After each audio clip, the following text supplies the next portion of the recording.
Hi guys, hi guys. ఈరోజు నా birthday ఉంది. అమ్మ నేను గుడికి వెళ్తున్నాం. ఇద్దరం సేమ్ డ్రెస్ వేసుకున్నాం.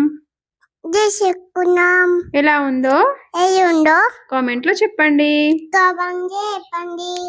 హే గాయ్స్, నవంబర్ 22 మా పాప బర్త్డే.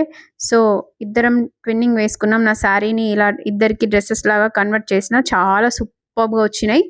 ఎప్పుడో స్టిచ్చింగ్ వేసి పెడితే ఈ రోజు ఇలా బర్త్డేకి ఇద్దరం వేసుకున్నాం. మా హస్బెండ్కి అయితే చాలా చాలా నచ్చింది మా ఇద్దరి డ్రెస్సెస్. అండ్ మార్నింగ్ కాబట్టి పాపకి అర్చన చేద్దామని వచ్చినాము. ఇంకా పంతులు రాలేదు, కాసేపు అలా టెంపుల్లో కూర్చున్నాము. పంతులు వచ్చే వరకు అర్చన చేద్దామని చెప్పి ఇంకా పంతులు వచ్చిన తర్వాత టెంపుల్ ఓపెన్ చేసిండ్రు.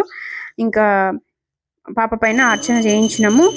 చాలా మంచిగా అనిపించింది. మార్నింగ్ ఇంకా పాపకి టెంపుల్కి తీసుకెళ్ళి దర్శనం చేసుకొని జ్ఞాన్షిక పేరు మీద మంచిగా అర్చన చేసిండు. అండ్ మంచి బ్లెస్సింగ్ ఇచ్చిండ్రు. అమ్మవారి పైన అక్షంతలు కూడా పాపకి ఇచ్చి వేయించిండ్రు.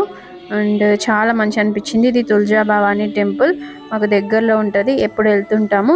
అండ్ పాప బర్త్డే కాబట్టి ఇంకా అర్చన చేయించి పంతులకి అక్షంతలు కూడా వేసి పాప బ్లెస్సింగ్స్ తీసుకుంది. అండ్ ఇంకా టెంపుల్లో ప్రదక్షిణాలు చేస్తున్నాము. మా హనీ పాప, నేను, మా ఆయన ముగ్గురం కలిసి మంచిగా శివుడికి దండం పెట్టుకొని ఇంకా ప్రదక్షిణాలు చేసి టెంపుల్లో కాసేపు కూర్చొని ప్రశాంతంగా ఇంటికి వచ్చేసినాము. ఓకే గాయ్స్, మీరు ఎవరైనా నా ఛానల్ని ఇంకా సబ్స్క్రైబ్ చేయకపోతే వెంటనే వెళ్ళి నిషా బ్లాగ్ని సబ్స్క్రైబ్ చేయండి, లైక్ చేయండి, షేర్ చేయండి, కామెంట్ చేయండి. See in the next mini blog. Bye.